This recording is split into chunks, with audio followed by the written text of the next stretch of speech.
电影进我口，档次全都有。大家好，我是阿星，今天要给大家介绍的影片名字叫《羞答答的铁男》。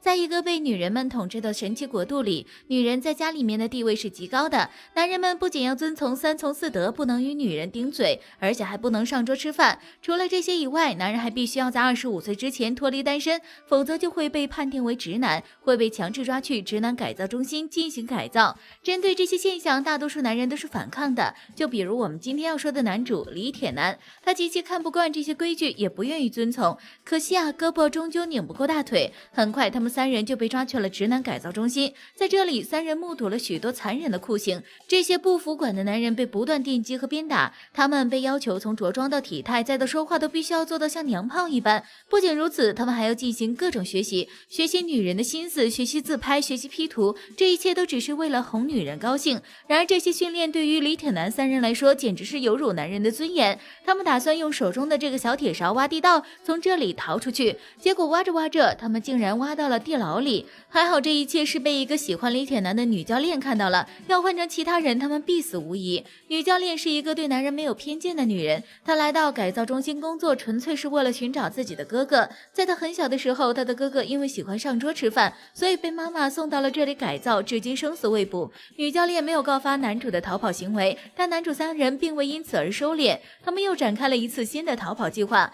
本打算利用守门员夜间换班的时间逃出去，结果却被寝室里的一个娘炮室友给发现了。娘炮室友出卖了三人，于是他们在直男改造中心的大门口被当场包围。刚开始男主三人与女人们的对决还略占上风，可后来对方使出了杀手锏金刚芭比，看着金刚芭比的体型和架势，结果可想而知。就这样惨兮兮的男主三人又被抓了回去。由于他们太过于桀骜不驯，所以改造中心的女老大决定拿出最后的武器娘炮药剂。这玩意儿只要打上一针，不管多刚的铁男都会乖乖变成听话的娘炮。女教练见状赶紧上前阻止，她表示自己一定可以把男主他们调教好，如果调教不好，自己愿意注射药剂变异成金刚芭比。老大看着女教练如此真诚，便答应了下来。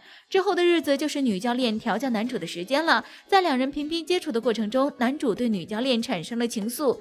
有一次，女教练让男主上桌吃饭的画面被一个狗腿女发现了，狗腿女直接告发了两人。为了自保，女教练向女老大谎称自己这么做都是在演戏，只是为了让男主对自己放下戒备之心罢了。女老大听了之后觉得有些道理，于是就相信了他。可戏剧性的是，女教练的这一番话刚好被男主听到了，毕竟是动了真情，男主伤心是肯定的。从此他不再愿意配合改造，这导致女教练与女老大的约定失败。就这样，女教练被注射了金刚芭比药剂，而男主三人则被注射了娘炮药剂。在被娘炮药剂注射后，男主三人走路时会不自觉的夹腿扭屁股，同时还会不由自主的翘起兰花指，这让男主三人感到非常痛苦。但事情远远没有结束，接下来他们还要面临着考试。据说这次考试获得第1名的人将可以与女老大约会，而女老大房里就存放着娘炮药剂的解药，有这样的机会，男主当然不能错过。考试过程中，男主在旁边金刚芭比的暗中提示下，顺利拿到了第1名。其实这位金刚芭比正是之前的那位女教练，但由于变化差距太大，男主并未认出她。转眼来到晚上，也就是男主与女老大约会的时间，男主本打算下药迷晕女老大，然后偷取解药，可惜被当场识破。一时间，男主被女老大的手下们团团围住。就在这时，变成金刚芭比的女教练冲了进来，她想要将男主救走，结果却不是老金刚芭比的对手，没几下就直接被打趴了。故事的最后，女老大被男主两人的感情所打动，决定给他们解药放了他们。最后的最后，女老大告诉女教练，其实她的哥哥早就逃走了，而帮助她逃走的正是老金刚芭比。虽说这部电影带有一些人们对性别的偏见，但也恰恰反映出了古代女人的不易。所幸的是，如今的社会是一个人人平等的社会，所以我们更应该珍惜眼前的幸福。好了，以上就是本期阿星谈电影，下期节目同样精彩，小伙伴们记得关注观看哦。